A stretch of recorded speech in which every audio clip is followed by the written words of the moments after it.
Uh,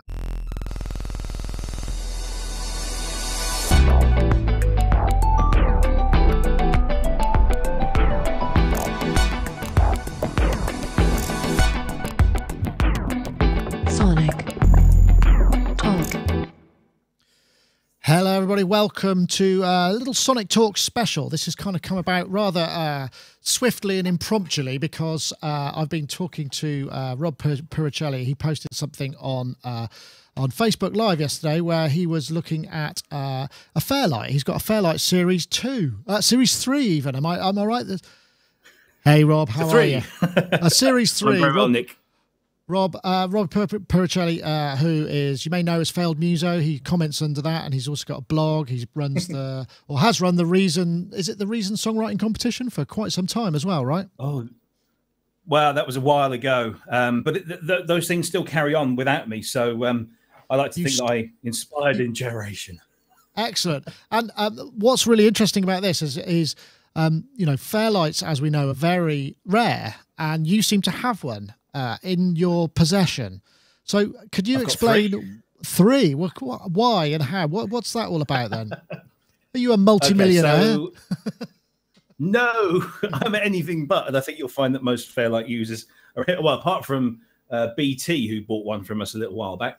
No, so my history, I've always been a fan of the machine. You know, I remember seeing it probably like you did when you were a teenager in the early 80s, I'm assuming, and just kind of being mesmerized by this mythical white machine that made amazing sounds and did fantastic things. And we probably all saw the Tomorrow's World documentaries and that kind of thing. And then I was just kind of fascinated by it. Never, ever thought I would get my hands on one, knowing that they cost upwards of $50,000 to $100,000 or pounds or whatever. So didn't really think much more of it.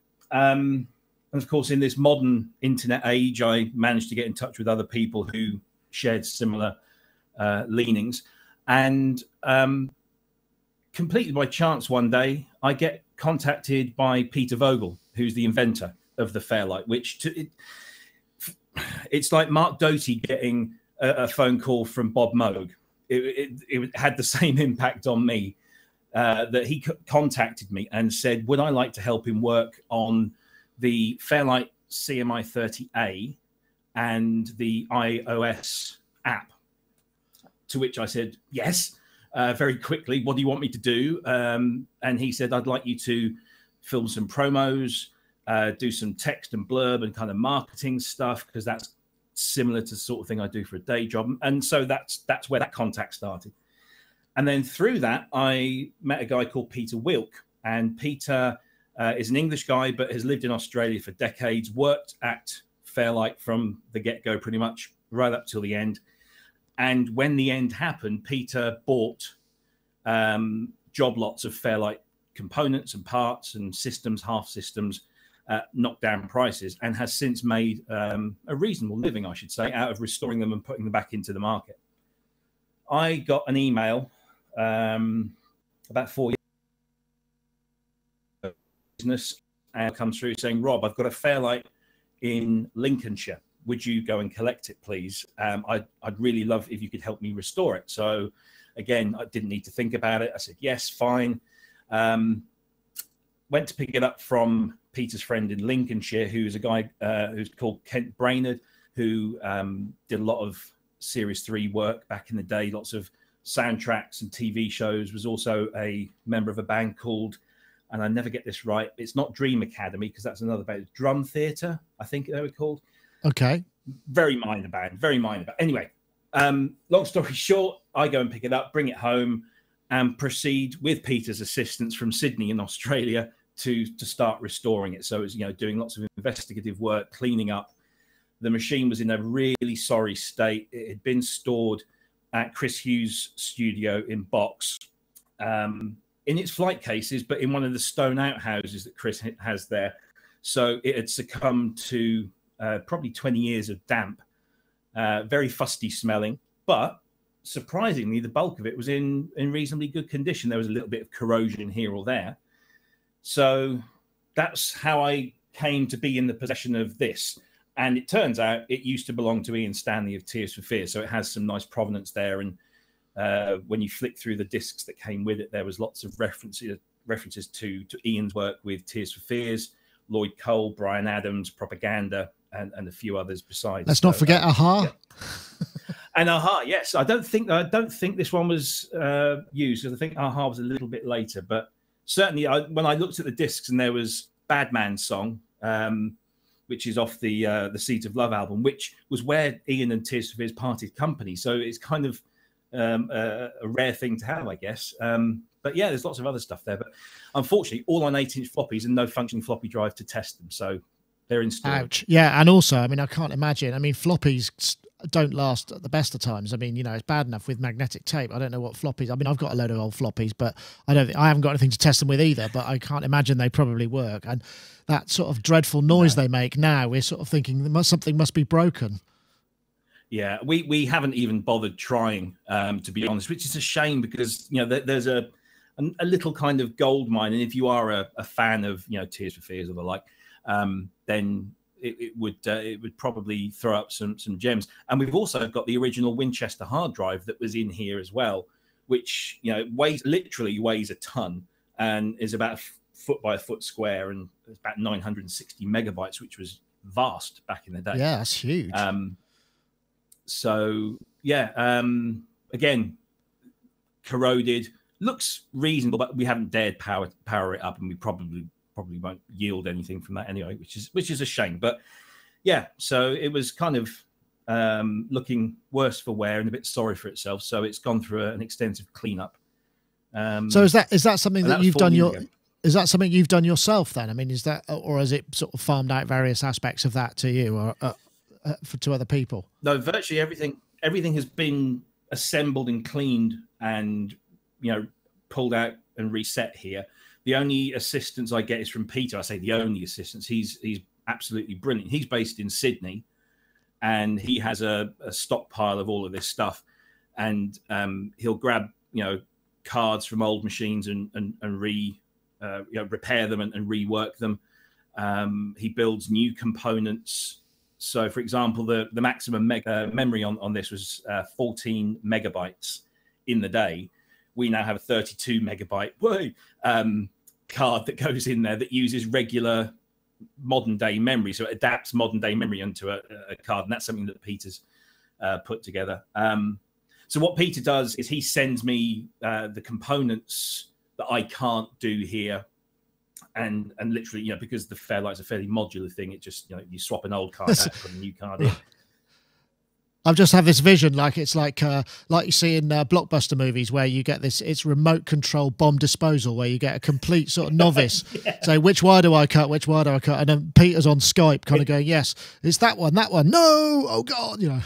Yeah, it can be very much like that. But obviously with the time difference, we don't get too much Skype time. So a lot of it's by email. You know, he'll list step-by-step instructions, and he's absolutely brilliant. He'll take photographs and everything. So I've learned, you know, a lot about these things. I would not profess to be an expert in any way, but I certainly know how these things fit together. And I must say, I have had a little bit of external help from a colleague of mine in my day job who has an electronics degree, and he does all my soldering. So, because he's got much better skills at doing that. So any resoldering he does, and he also did this fantastic job, because there's about 9 or 10 fans in the CPU, and there are 3 main ones that sit at the bottom and then blow air through and comes out at the top here. Yeah. And those 3 fans they'd gone a long while ago. So when we first powered this on, everything would start and it would go for 10 minutes and then stop. And then we discovered what it was. It was just overheating and blowing a fuse every time. So we had to keep replacing the fuses until we got the fans fixed. But Howard managed to locate 3 modern day fans that were the exact same size as the ones that were fitted in 85, built them into the caddy that they sit in, and this thing blows a lot cooler than and quieter, I imagine, as well, right? Quieter, but still not perfectly quiet, unfortunately, because that's just the way these things are. But Brian Tronso, BT, heard about this fan assembly, and he's pinched the idea off of us for his one, which we in turn supplied for him anyway. So yeah, that's brilliant. I mean, coming back to the original Fairlight, I mean, the Fairlight is, like you say, it is a very iconic instrument, and you know, it was that and the Synclavier, wasn't it? I mean, I'm looking here at the page. The Series 2 was about 25 grand original price, 1982. So Fairlight Series 3 was 1985, but that went 16-bit and stereo, and that was between 40 or 60,000 quid. So I mean, it's just an insane. I mean, there is no kind of modern day equivalent instrument that costs quite as. I mean, I suppose, you know, a System 55 rebuild perhaps, but there isn't a modern equivalent of an instrument that costs that much, you know, in equivalent terms. Really, no, the only thing I've ever encountered that does what a Fairlight did for the similar amounts of money is the Kaima Capybara. I think I've got the name right. It's that massive kind of big black box of just magic, and it makes some amazing sounds. But that was a few years ago. I've never seen anything since. But you know, I often, you know, when I talk to people about this, and I do often, much to their disappointment, you know, this isn't just a synthesizer. It isn't just a sampler. This is ground zero for making music with a computer. There was nothing like this before, really. Certainly commercially available. There was nothing like this at all. And so, you know, it's just it's a pretty impressive thing. And therefore, you know, back then there was nothing like it. They could charge what they wanted, and they were all hand built as well. So yeah, it was. They are expensive, and they still hold a reasonable value.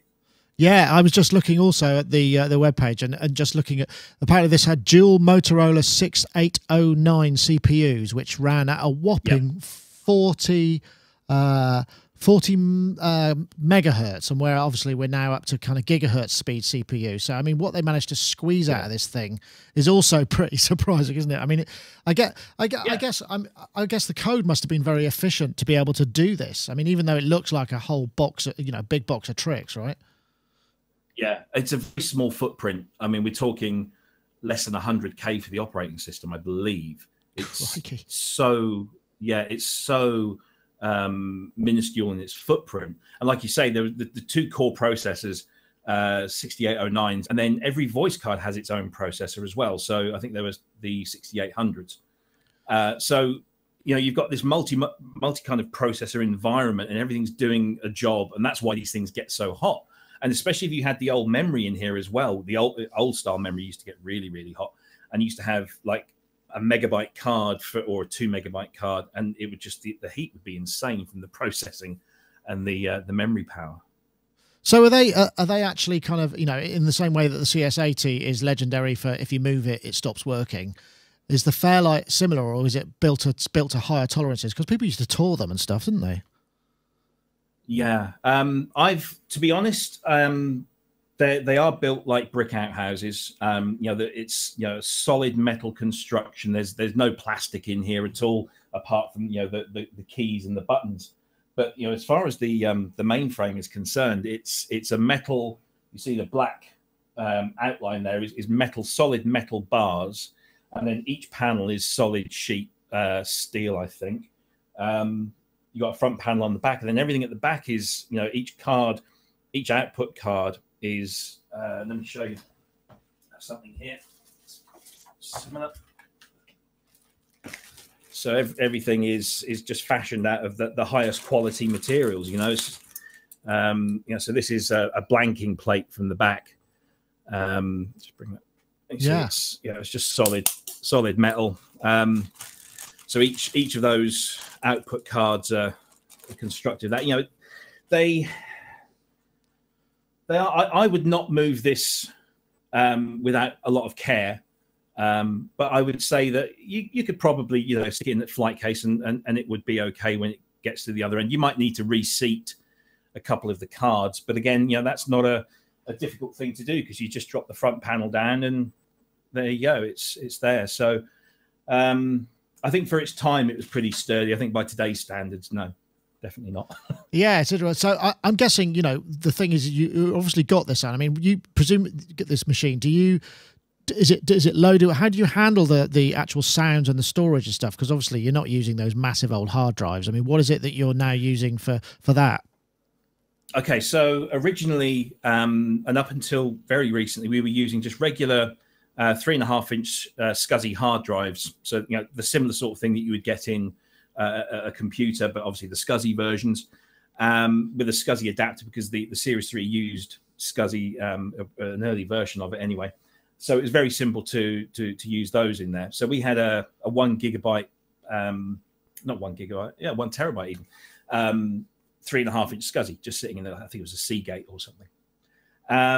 But what, of course, we found, and everyone has found over the years, is that certainly in the recent years, is that we can now stick everything on micro SD cards or SD cards. And so the insane thing is now that this system is running from a micro SD card, which, you know, is this tiny, you can barely see that. And that's, you know, that's a 16 gigabyte card that contains the operating system and all the libraries that we supply with this. And it, you know, it costs tenner, or, you know, however much that costs. And although it's not as fast in terms of data transfer, that's not an issue with a Fairlight, because obviously it's a slow machine anyway. So by today's standards, you know, that's probably not the most ideal way of doing it, but by Fairlight standards, it's pretty good.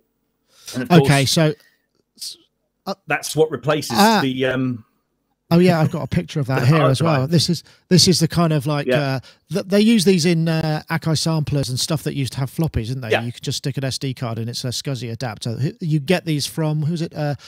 CodeSRC.com, and I know quite a lot of people who are touring who maybe still using samplers use those, or indeed, you know, it's much easier obviously, because then you can do backups and all of that stuff, right? Oh yeah, and you just create an image on your desktop, and then you can just, you know, create one of these cards really easily, and that just bolts in. I mean, what we do is on the black square area that you see on the mainframe there, that's just a faceplate, and this screws onto the rear side of that with a small hole at the front just to pop the card in and out should you wish to. But there's no point in removing it. I mean, you've got 16 gigabytes of space. You're never going to use that on a Fairlight ever, I don't think.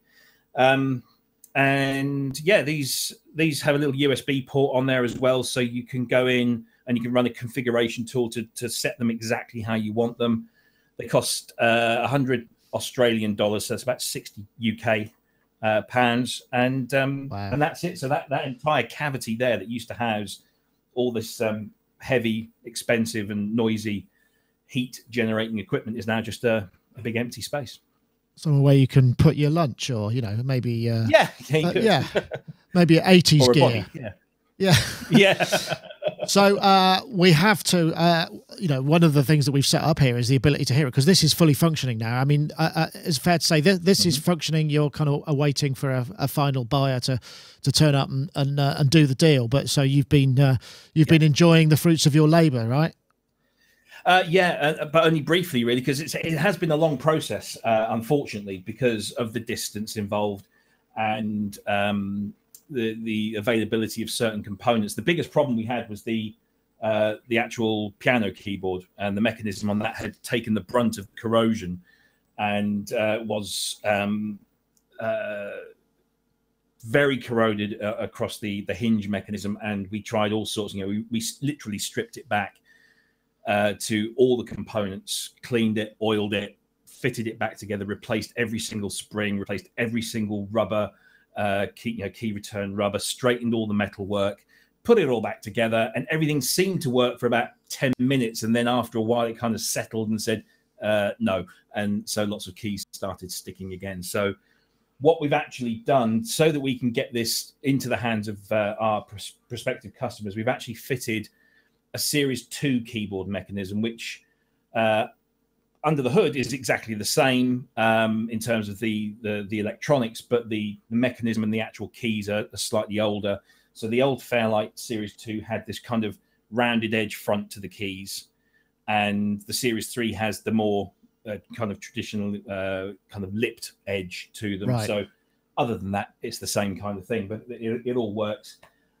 So yeah, there was a lot of drilling of extra holes to fit this in because it's slightly different size mounting. But we got there and it's fitted, and it's only now been fully operational there for the last few days, and then it'll be gone fairly soon. So, well, we better have a listen then. Have you got a sound dialed up that we can take a look at? I have. Let's just hope the audio isn't too.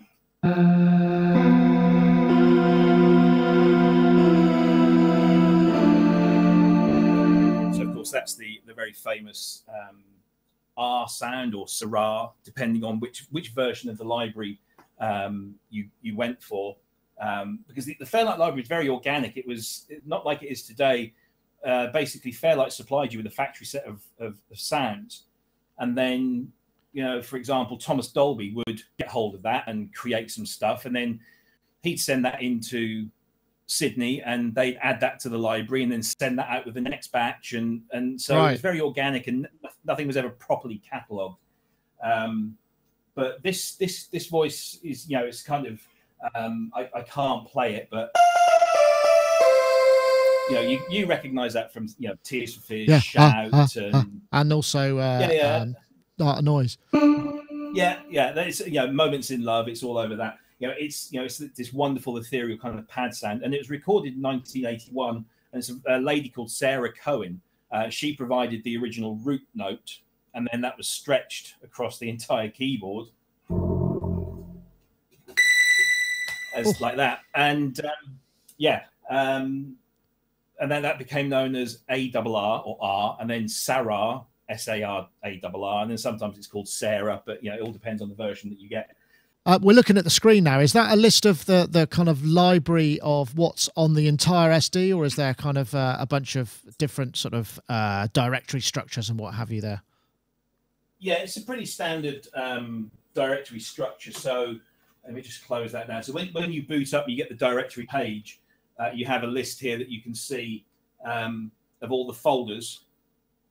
And then it's just a simple case of scrolling down to the one that you want, and then just hitting the open button. Because obviously this is in the days before we had a mouse, a graphic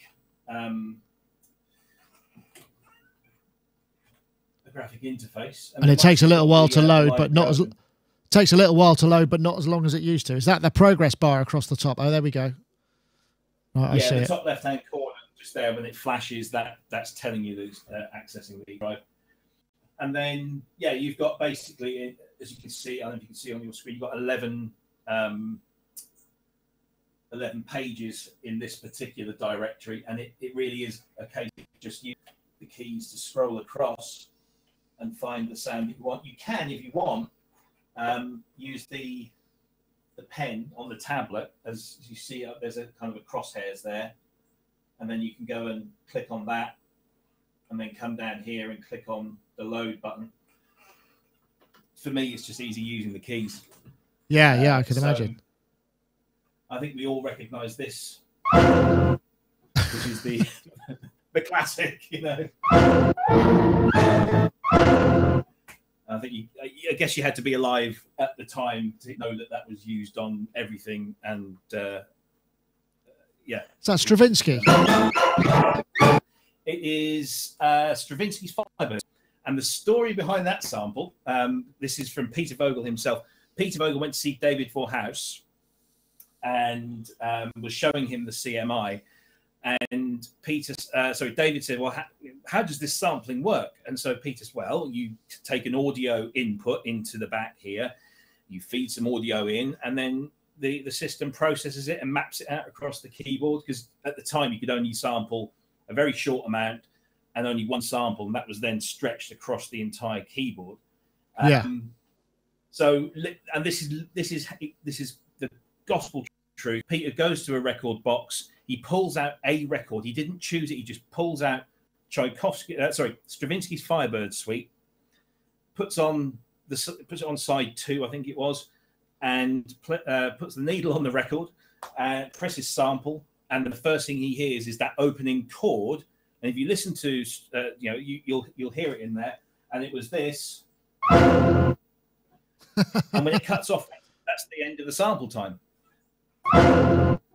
And so that's how it got into the library. And, Vorhaus was like, oh, wow, I could do all this wonderful stuff. And Peter kind of realizes, because this is the wonderful thing about Peter Vogel, he's the most unassuming, unaffected man you'll ever meet. He didn't know half the people who were using this. He just wanted to create something that was technologically wonderful. He didn't really think about superstar usage or anything like that. Of course, it could only be afforded by superstars back then. Wow.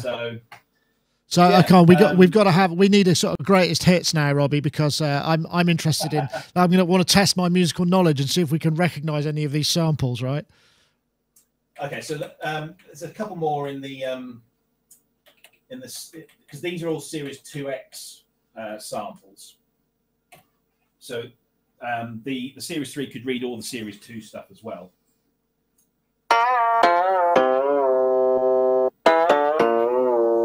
That's the old Koto bend, which was quite. Is that was that Corgis? Everybody's got to learn sometime, possibly. Yes, could very well be. I worked on a remix of that record. Oh right, you see, it's amazing. The other thing, when I've been investigating Fairlights and who used them and where they were used, it's amazing to find out some of the people. Obviously you've got your Trevor Horns, you've got all your big producers that were using them, but then some of the more obscure ones, the not so obvious, like you say, the Corgis, or ZZ Top did an entire Fairlight album pretty much. It's just incredible, who was using it and what they were using it for. So here's another one that you will probably recognize. Oops.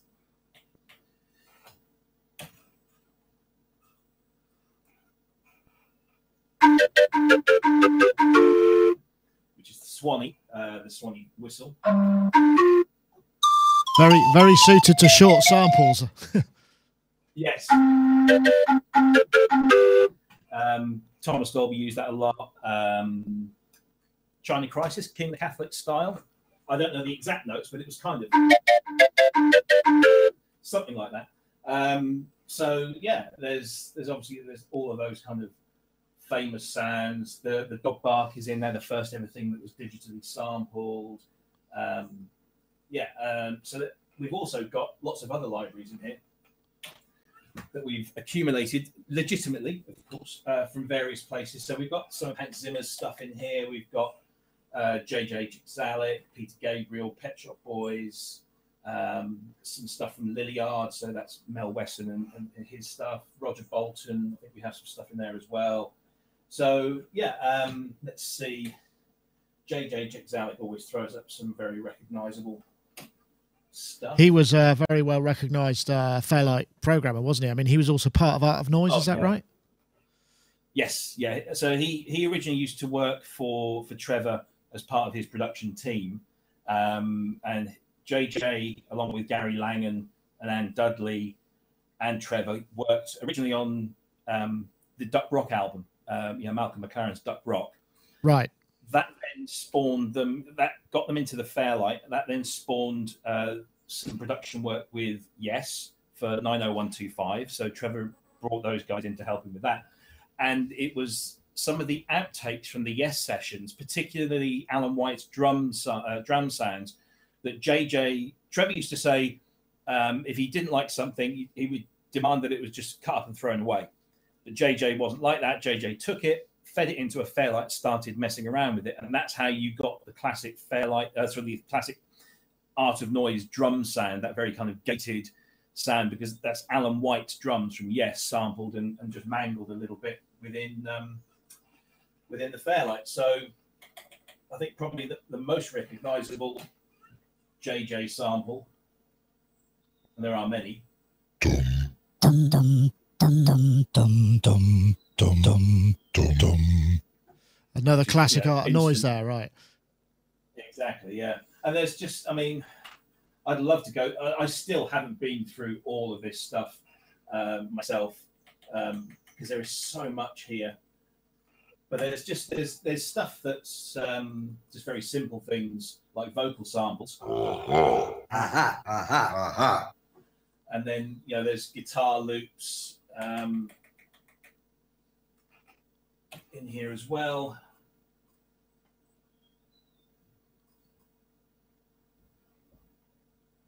This must be a long one. Yes. Well, the thing is with the Series 3, because you had 16-bit 44.1 kilohertz stereo sampling, the sampling time was much increased, and therefore you could now multi-sample.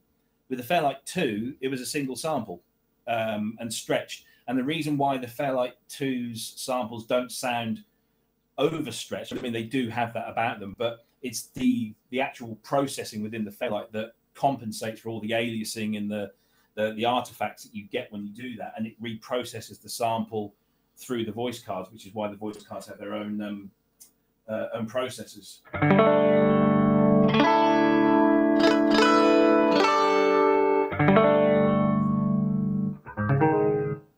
So yeah, you've got all sorts of weird and wonderful things in there. Of course, the Series 3 library, the actual factory library from Fairlight themselves, was highly regarded and much sought after. And I still get asked today, if, would you mind doing me a copy? And unfortunately, we can't, because it's, you know, it's copyrighted still through Fairlight, as they are, I guess, because they've been acquired. The present day Fairlight got acquired by Blackmagic. That's right, yeah. Blackmagic Design. And much to my disappointment, I actually started using one of Blackmagic's products, DaVinci, for some work that I do in my day job, video processing. And the mighty Fairlight has been reduced to a tab on this screen where you drop down, it gives you some audio processing options, and that's where the Fairlight name has now ended up. It's funny, well, because Fairlight became after this, they became the kind of core of really high end film and TV dub systems, didn't they, for sort of sound effects and laying off multiple tracks. I mean, I guess it's sort of probably just before Pro Tools took a hold of the market. I mean, and even so, I think there are still, I forget the name of the system, but there were a lot of big Fairlight multi-track systems that were designed specifically for working with move audio to picture, right? That's right, yeah. Up until the last couple of years, but it's my understanding that that company was getting into more and more financial trouble, and therefore they were kind of a prime takeover for a company like Blackmagic. But a lot of the hardware is still kind of produced, rebranded. So Fairlight, the modern day Fairlight, produced a DSP card called the Crystal Core, which was stupidly powerful DSP card. And actually, Peter Vogel used that in the 30th anniversary commemorative edition that he did 100 models of a few years back. So it used a Crystal Core card because that was the only DSP card that was capable of recreating the exact environment of these older machines faithfully. So it was DSP. Like a bunch of virtual DSP in there, presumably, that kind of thing. That was then. Yeah. Wow. Gosh, it's amazing. Yeah. He got. So yeah. Another sound, please, Maestro. Oh, of course. Let's have a look. Let's see what we got here. So these are Series 3, so these might take a little bit longer. Is there a way? I mean, can you favourite this stuff? Because I mean, you're just presented with this massive screen of text that sort of is rather impenetrable in this particular screen, really. Right? No, there isn't really a way of doing that. Which is you can create song sequence files and put your favourites in there, so to speak. So you can load these things up, and as long as the path is accurate, then we've got a lot of sequence Pet Shop Boys and Real that they need reassigning, and it's a very lengthy manual process, which is why back in the day there were people whose sole job was Fairlight programmer. That's all they did. People like Andy Richards and JJ Jixalik and Roger Bolton, they were employed just to do all of that heavy lifting. So nice. Highly usable. That's quite long. Yeah, it's quite a big one. But then some of the string samples in gone a bit too far there. The Series 3 string samples are still quite sought after. So let's pick a few of these.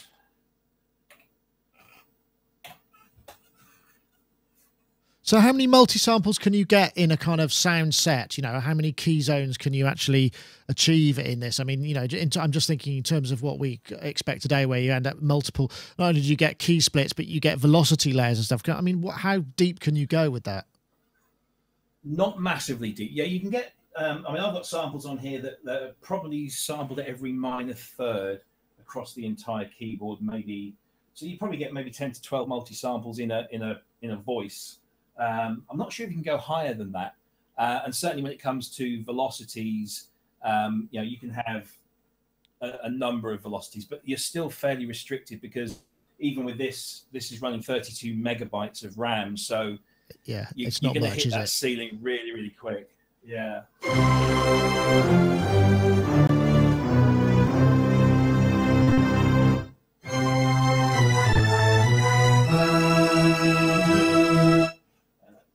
There's also, yeah, some really high quality. I mean, high quality by those standards back then. It's quite Mellotron-like in that respect, I suppose, isn't it? In many ways. Yeah, and a lot of people used it in that. You know, they literally programmed lots of different loops or chords, and it would just hit one key at a time and have it loop. And you know, there's lots of different ways of using it. You know, the thing is because even back then it was a temperamental machine and still is now by today's standards again. You kind of rush to get things done before it overheated or went kaput. And a lot of the time, you know, this box would be in another room. Yeah, which is why Fairlight supplied really, really long cables for everything. So you throw that into an air-conditioned room somewhere and leave it, and then just have your monitor and keyboard set up as you have here, and put that in. So see what we've got. So this is Pet Shop Boys, and they have a whole bunch of stuff in here. I've even got Neil Tennant sampled in here somewhere, doing various things.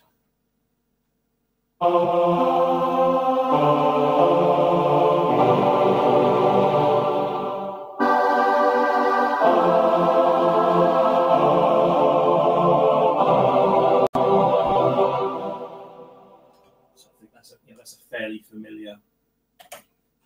It's funny, isn't it, when you think about it in these terms? You know, these sounds, when you listen to them on their own, it's just like, yeah. But in the context of what you could do back at the time, it's just it was the sort of pinnacle of what was actually feasible, and that's the thing that's sort of hard to imagine. And I guess again, you know, it's such an iconic instrument. Just having that itself is quite a exciting prospect.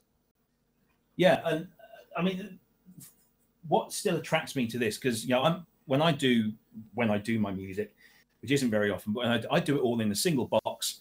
I use Reason, which is obviously now much more useful to me that it runs VSTs, and I can just sit here with one controller, one computer, one thing, and I do everything in this thing. It's nice and simple, and it's quick, and I just click on something or drag and drop it.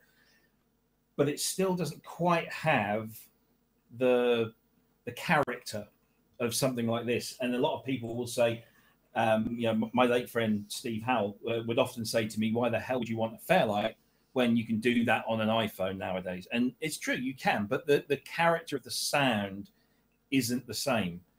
The sound that comes out of the outputs of this has a quality to it.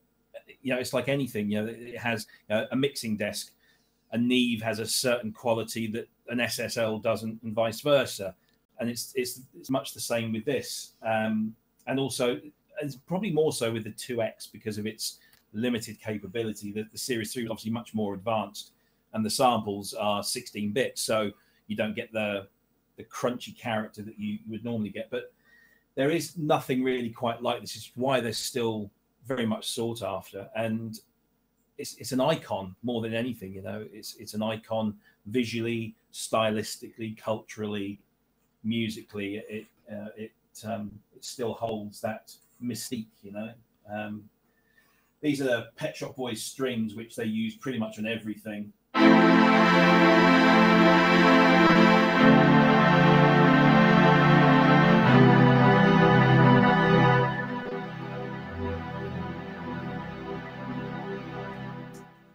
Yeah, I mean, I think I recognise that that haunting quality. Yeah, it's interesting.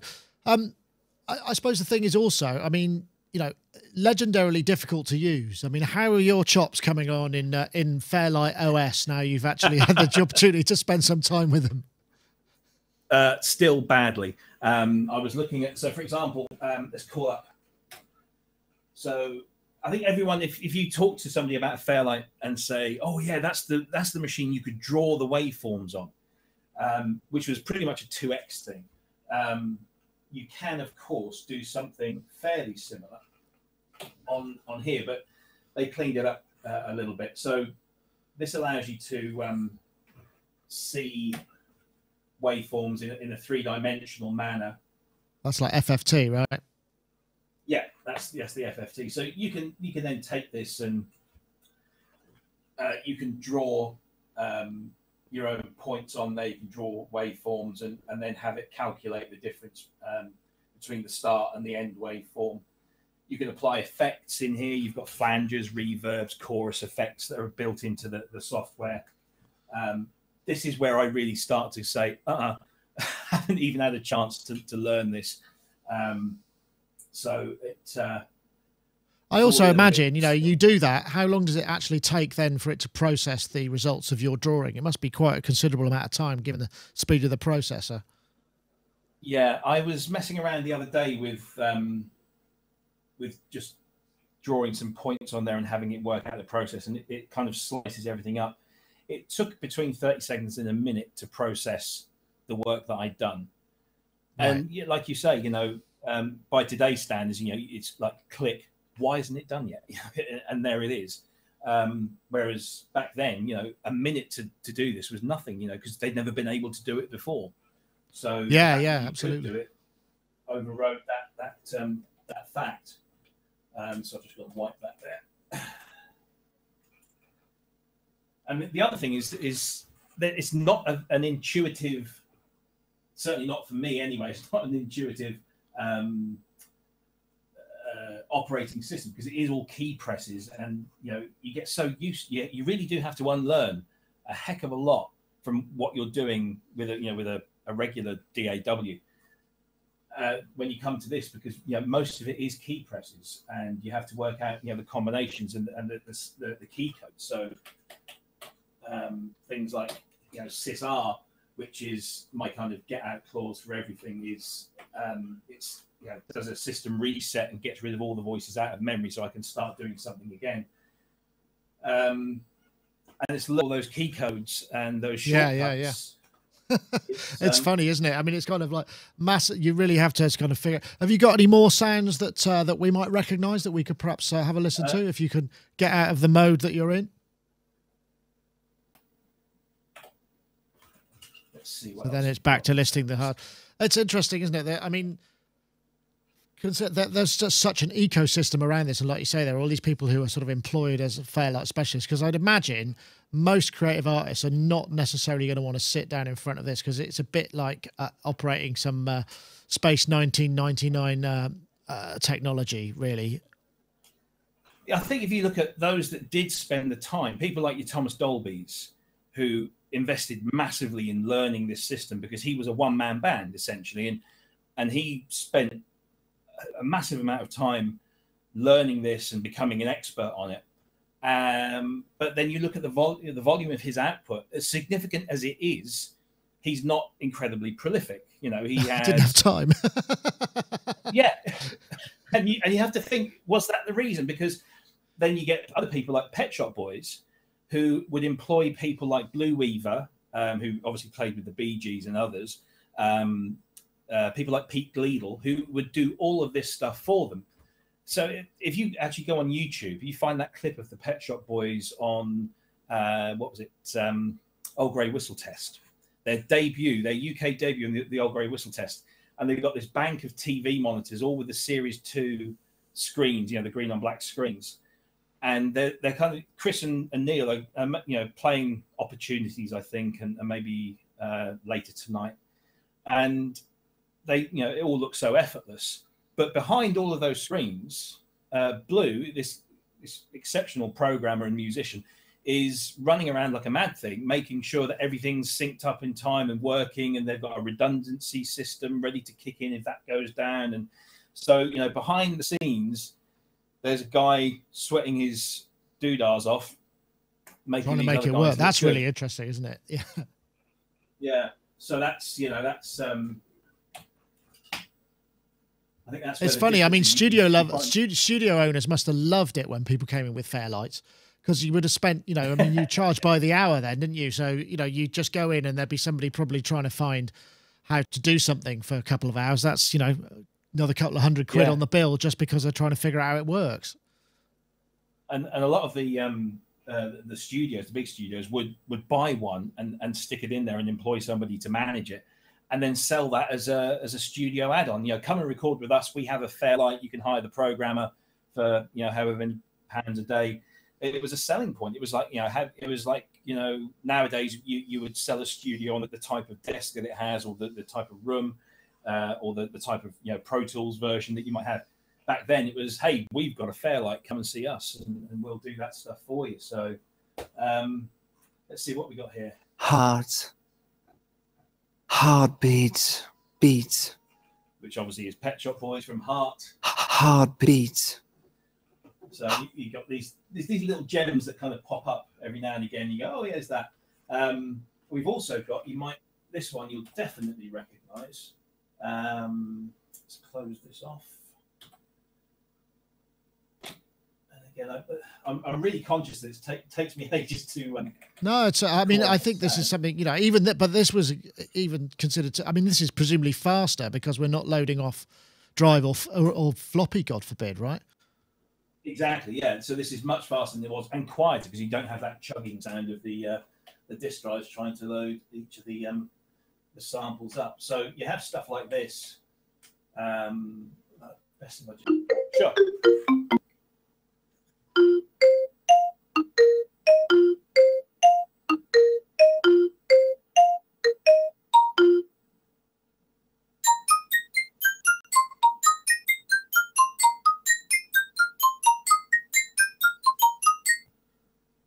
So is that samples or page, the legendary page R? Yeah. So what's happened here is obviously Peter Gabriel upgraded to a Series 3 and took loops from the Series 2, which he used on tracks like San Jacinto, and then just, you know, now he had the ability to take a loop and stick it into the sampler and then just have that loop triggered, rather than having a whole page R sequence with all the interesting. Yeah. I could sort of lateral thinking of the way to use the technology to kind of make it easier to use, right? Yeah.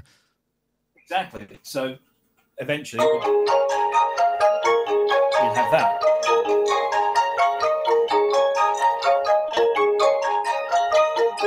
Sort of gamelan vibe. Yeah. And of course, you know, any kind of Peter Gabriel fan will know that's, you know, that's San Jacinto, and that's just the root sample. I think it's played a little bit higher and faster in the original.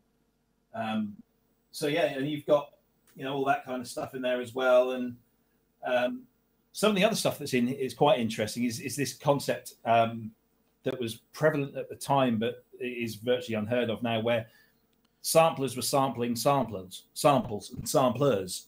So you would have somebody with a Fairlight would hear, say, the waterphone or the strings from an emulator too, and say, well, I'd love that, but I've got a Fairlight that's on the emulator. So he'd find a friend who'd got an emulator and they'd sample it, and so then you'd get that sound in the Fairlight, and that would propagate through everyone's library somehow, and vice versa. You know, if you look through the emulator library, there are obvious Fairlight samples in there. Yeah, and the Akai's as well. The Akai's used to get a lot of Fairlight stuff in the Akai's, wouldn't you? Yeah, and this was what we were doing back in the 80s, is that, you know, the legality of all of this was still very much up in the air, very grey area. So everybody just kind of sampled the hell out of everything else, but samplers were often sampling other samplers. And then you get this kind of confusion when you start talking to people about the history of a track and a particular sample. So, you know, the shakuhachi from Peter Gabriel's Sledgehammer at the beginning of that, you know, that's originally an emulator 2 sound, but you can find that very easily on many Akai libraries. Absolutely. It's just, and And the only reason for that is that Peter Gabriel dumped his emulators, went to Ackeyes, and said, I want my sounds in these now. So it was a case of just sampling those into... Oh, that job. What are you... Yeah, I've got this great gig. I'm just basically sampling samplers. Wow. What's it like in terms of latency? I mean, how responsive is it? I mean, for like... Is there a... Because with a lot of older machines, there's this sort of, you know, delay in triggering and stuff coming out. Does it actually have a kind of fixed delay, or is it pretty snappy? In terms of playing the keyboard, it's pretty snappy. It's actually very good.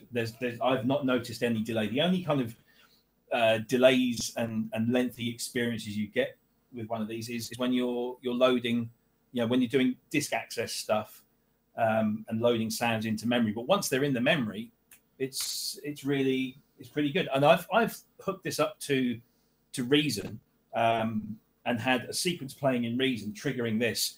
And I don't notice any significant latency whatsoever. So, how are you triggering it then? Has it got a MIDI interface? Yeah. The Series 3 came with the MIDI cards in the back as standard. The Series 2X was the first to feature MIDI, because the original Series 2 didn't have any MIDI.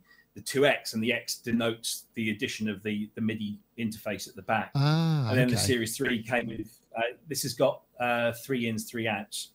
So it's whatever that is in 48-part multi-timbral. And that you could get 48 parts out of it if you're very meticulous with what you're saying. Anything too big and everything starts to drop, because it's like your thresholds are very, very low, 32 megabytes. So how many voices could it actually run at, you know, assuming you had the short enough samples? So how many voices is it capable of?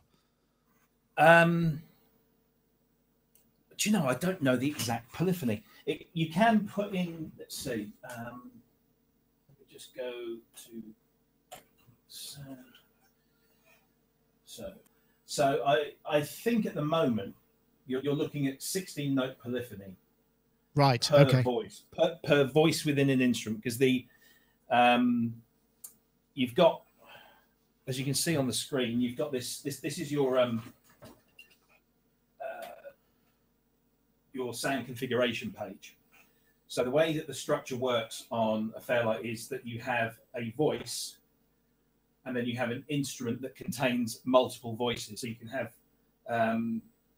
so for example here, it always takes the first voice that you've chosen as the root name for the voice, and then you put in your own polyphony, and then you choose your audio router output. So you can either take an individual output from each channel at the rear. So you'll have, if you've got 8 voice cards, you'll have 16 cables if you're running 8 channels, 8 stereos. Or you can have a router card that gives you 3 times 8 outputs in this fashion. So this is how you can see that on the camera. You've got 8 individual audio outputs, and that's just one cable that fits in the back. So you can have 3 of those. So you can assign 24 audio outputs. Okay. Gosh. So yeah, you know, it's kind of restrictive in some ways and flexible in others, and of course it all makes, you know, things start to come down in terms of capability once you start using stereo samples and the larger samples you use. You know, all the stuff that we used to have to worry about but no longer do.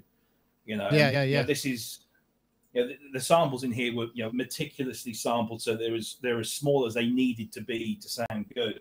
Whereas nowadays, you know, people just record and just hit the note and just go 20 seconds, like that's fine, because everyone's got the space to store that, which is just, for me, that's just it's lazy. But yeah, so. Well, perhaps what we could do is just have a couple more sounds, and then we can kind of wrap up, because obviously this one's going to be leaving the building, and this is the last chance you get to that. Presumably, all of these sounds in here are kind of accumulating, and they go every time you pass on a Fairlight or one gets sold. You know, those sounds go with it, right? That's right. Yeah. So we have, you know, rights to distribute the libraries that we put in here, or should I say we. Peter does all of that work. But certainly in the last couple of years, that library has expanded, and we've got more sounds in there now than we had a couple of years ago. So as and when we find that material and get permission to use it, we add that in, and you get that as part of the package, really. So, once this is gone, like I said at the top of the show, I've got 2 more downstairs that are lined up, to come up here one at a time. And the next one is a Series 2X, which is the one that I'm excited about, because that's the for me, that's the definitive Fairlight. That's the one that made all the difference. So, yeah, this will be going fairly soon, I hope, and we'll get some money in the bank to go and crack on with the next one. Wow. So, yeah, as I said, perhaps if there's a couple of other, maybe some classic. Before the show, you were playing a couple of loops. I don't know if they're allowed to go out there in terms of what you can play, but we might be able to recognise them from some classic tunes, right? Absolutely. So let's just. So, what's your favourite folder of sounds then, Rob? I think because of my propensity towards the 2X, it's the 2X library. I think that for me contains the most recognisable, familiar, and kind of inspiring sounds. But as a huge Peter Gabriel and Pet Shop Boys fans, those libraries pretty much stand out. And of course, anything that sounds like it came out of Psalm Studios is good with me too. So there's I would have to say the 2X library is still my favourite one. So let's see what we've got here. I think, if I'm not mistaken, some boys from Birmingham are in this one. So it's just this is loading up presumably a bunch of different samples, right? That's right, yeah.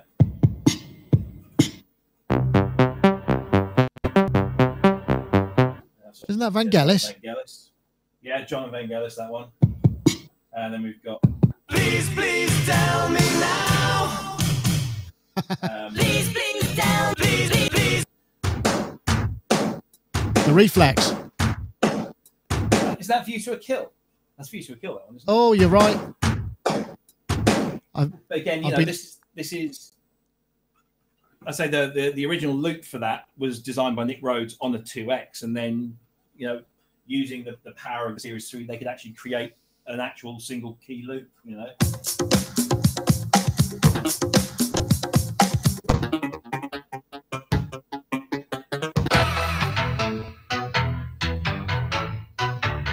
A bit of a noise there. Yeah. Who's that? That sounds very Depeche Mode like that one. It does, doesn't it? Which is odd, because they really didn't like this, or Martin Gordon. They used emulators, didn't they? That's right, yeah. And synclaviers. Hold on. Wasn't that Missy Elliott? Get your freak on, get your freak on. But yeah, there's all sorts of weird things in it, and the bizarre thing is that a lot of those loops are in the Pet Shop Boys folder. So quite why they'd be sampling that stuff, I'm not entirely sure, but it's probably just a kind of acquisition. Some people, I mean, I remember when I had an Akai, I just used to, the more discs I had, the more creative I would be, obviously. Yeah, absolutely.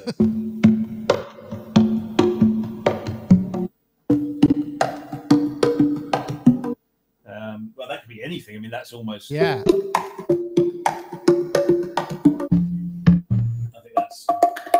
I think that's a single patch across the whole board. There's actually there's some really I'm trying to remember where they are now. Let's have a look. I could just imagine now, if you wanted to organise your library, you could kind of rename them all and have them sort of listed with, dots in front, or starting with A or starting with 1. Well, but just even that process itself must have been an absolute nightmare. And what happens is that nomenclature, that labelling system is only relevant to the person who did it. So when somebody like me gets to have a look through it, I have no idea what some of this stuff is about. So it's... it can be a good thing and a bad thing. It's so funny. It's just so different to kind of flipping presets, isn't it? And the way even loading massive contact instruments is quicker now, isn't it? It's astonishing. Oh yeah, it's. I was just trying to find, there was some really nice some clavier samples in here, but I'm struggling to remember where they were now.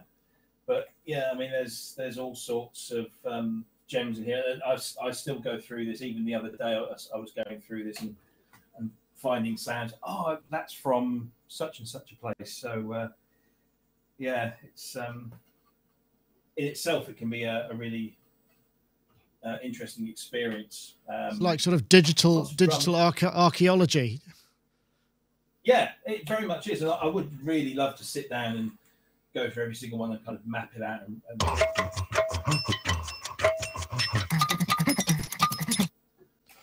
Well, Rob, thank you for sharing this with us. I mean, it's been a real kind of joy just to have a look at some of this. And obviously, you could spend hours. Oh, what's that one?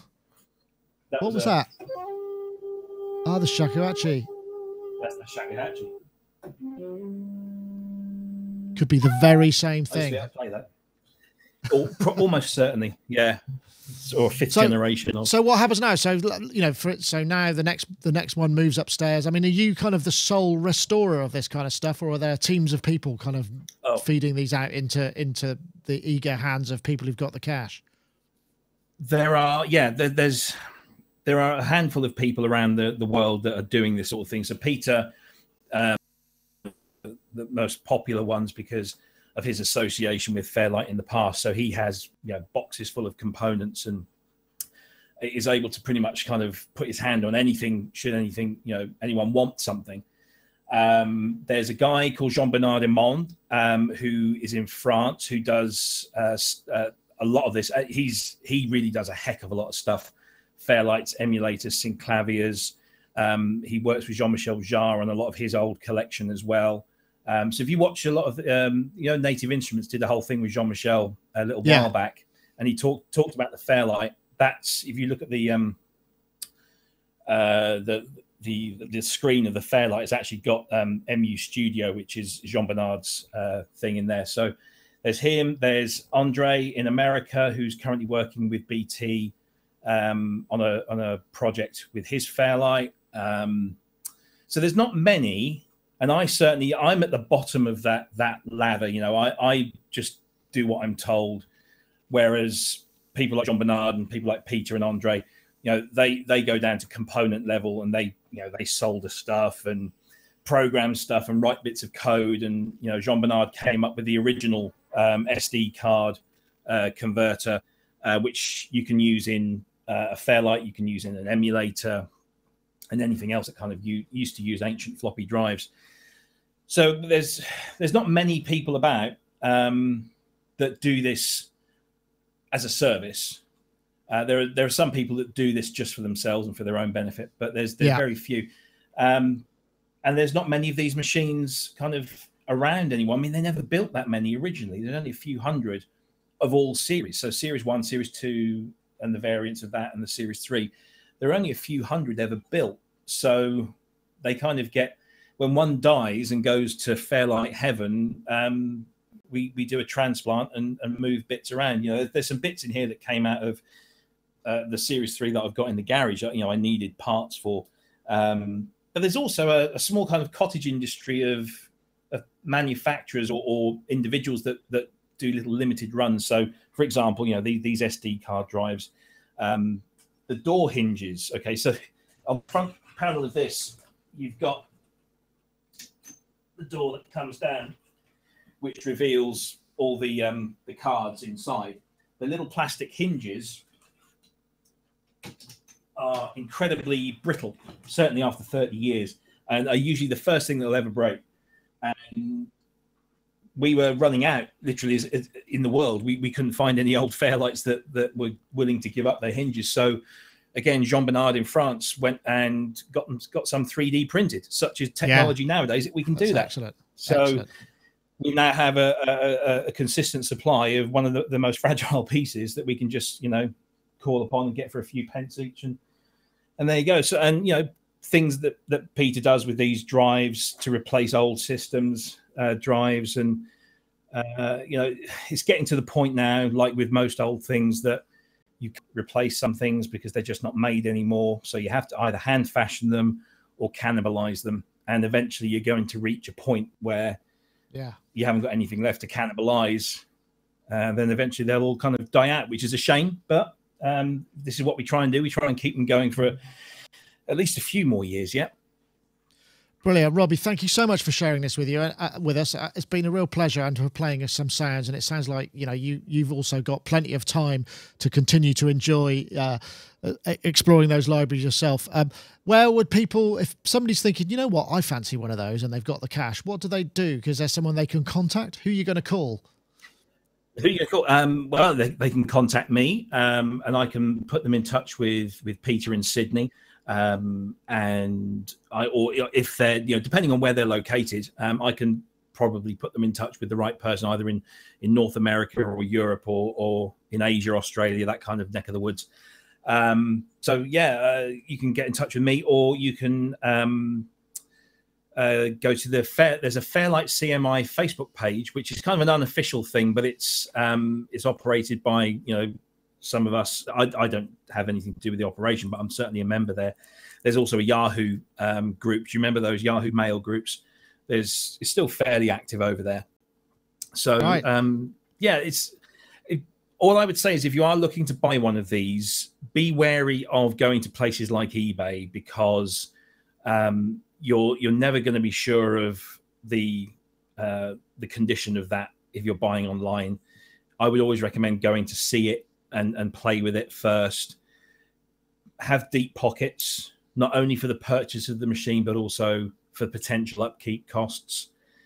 And if you are looking to ship it, it's incredibly heavy and very fragile. So it's, you know, it's fraught with danger, but you know, if you're able to cover those shipping costs, and yeah, certainly in the winter, these make great central heating. So it's a bit like classic. It's a bit like classic cars in many ways, I suppose, isn't it? So yeah, just think of it like that. It's exactly like that, which is why I keep trying to flog one of these to Dave Spears, because I know he's, you know, he leans that way to restoring very old things that probably are pointless with restoring, but he has a love for them. But he won't have any of it. Oh, well, Robbie, thank you so much for joining us. It's been an absolute pleasure. We'll see you all next time. That's been great. Thank you ever so much. That's it for this Sonic Talk special. We'll see you next time. Thanks for watching.